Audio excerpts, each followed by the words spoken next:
Okay, so in this video we're going to be looking at how to find the surface area and volume of pyramids. When working out the surface area of a pyramid, we need to calculate the area of each face and add them together. Okay, there is no formula for this. That's because it depends on what the base is. The base can change, and that will change what the surface area of the pyramid will be. The volume of a pyramid is actually 1/3 the volume of a rectangular prism with the same base and perpendicular height. Okay, or it might not be a rectangular prism, it can be any prism, as long as it has the same base and perpendicular height. So it's 1/3 of that. Let's have a look at a few examples. So question 1, here we have a square pyramid. Okay, we know it's a square pyramid because the diagram tells us that the base is a square. Okay, all the sides are equal in length. So to find the surface area,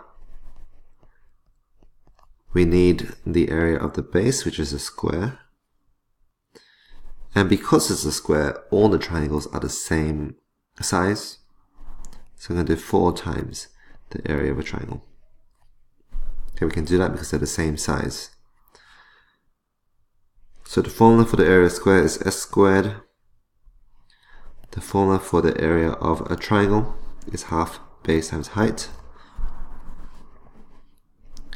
That gives us 6 squared plus 4 times half times the base, which is 6, times the height, which is 5.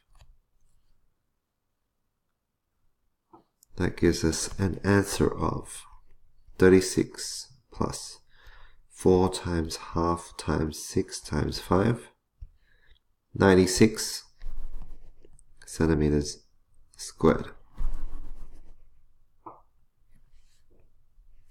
To find its volume, we know it's 1/3 the area of the base times the perpendicular height. So we have 1/3 times the area of the base is 6 squared, because it's a square, times the perpendicular height. Except we don't have the perpendicular height, so we actually need to work it out. So we draw this in, our perpendicular height, which we will call h. The base is actually 3 centimeters. It's half of that 6, okay, because we're going from the apex down to the center of the base. Now we can use Pythagoras' theorem to work out what h is. H is going to be the square root of the hypotenuse squared minus the other shorter side squared. Okay, so whatever that is, that will give us what h is equal to. And now we can put that into our calculators. 1/3 times 6 squared times the square root of 5 squared minus 3 squared, which is 48. 48 centimeters cubed.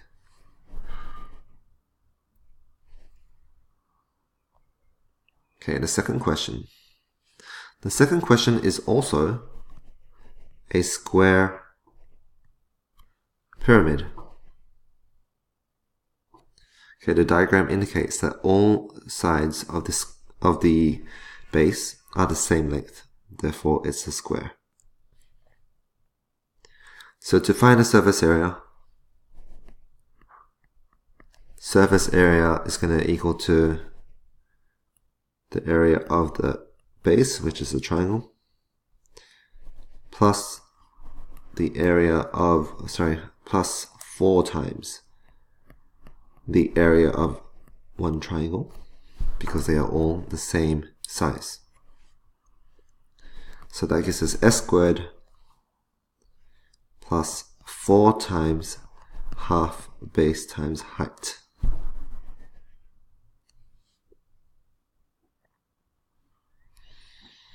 The side is 12, so we've got 12 squared plus 4 times half times the base, which is 12, times the height of the triangle, which is 15.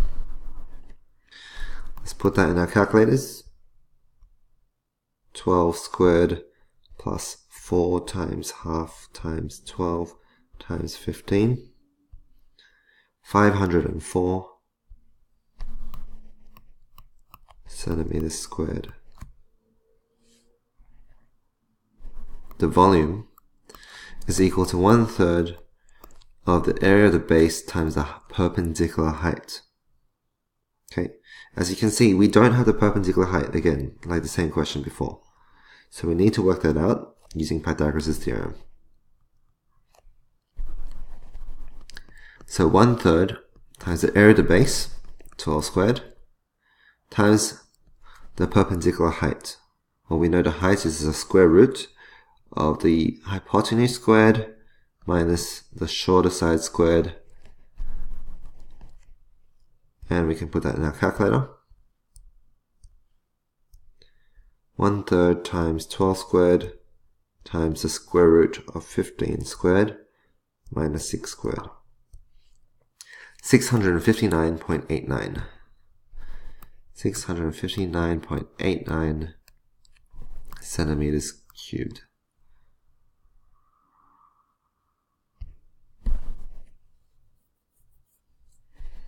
Last example. This one is a little bit more challenging because it is not a square pyramid. This is actually a rectangular pyramid.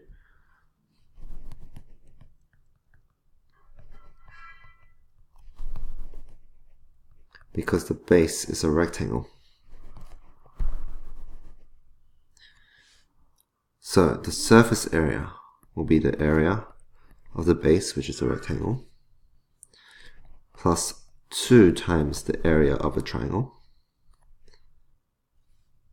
plus the other 2 triangles, 2 times the area of a triangle.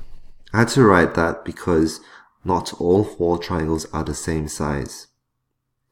We've got 2 of them that are the same size as each other, and the other 2 that are the same size as each other. So that gives us length times width plus 2 times half base times height plus 2 times half base times height.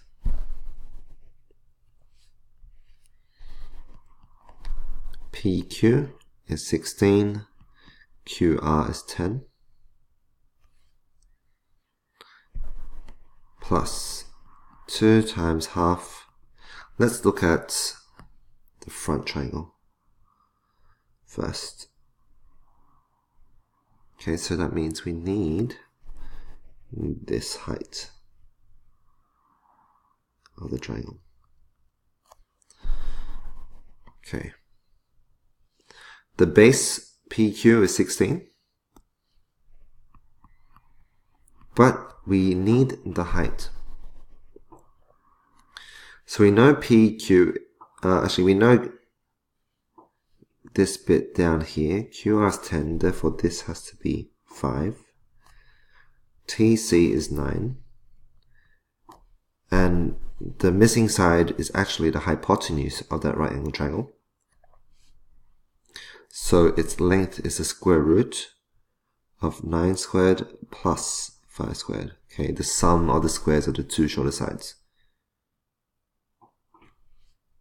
Then we need to do the other side, the other triangles. There are 2 of them. Half times the base. Let me rub this out. I'm going to be looking at this triangle now.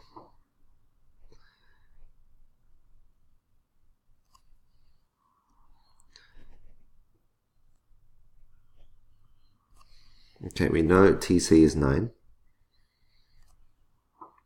PQ is 16, therefore this bottom length has to be 8.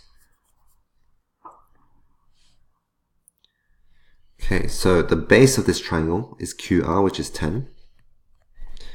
And the perpendicular height is going to be the square root of 9 squared plus 8 squared. Because it is the hypotenuse of that right angle triangle, so we need to add the square lengths of the other 2 sides, or the 2 shorter sides. Now we can put that into our calculators. and get our answer. 16 times 10 plus 2 times half times 16 times the square root of 9 squared plus 5 squared plus 2 times half times 10 times the square root of 9 squared plus 8 squared. 445.15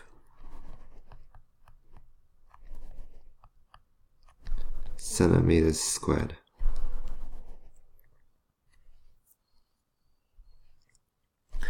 The volume is 1/3 the area of the base times the height, the perpendicular height of the solid, which is 1/3 times, well, the base is a rectangle, so the area of the rectangle is 16 times 10, and the perpendicular height is 9.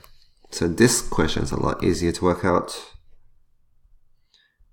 1/3 times 16 times 10 times 9, 480 centimeters cubed. And that's it for this video.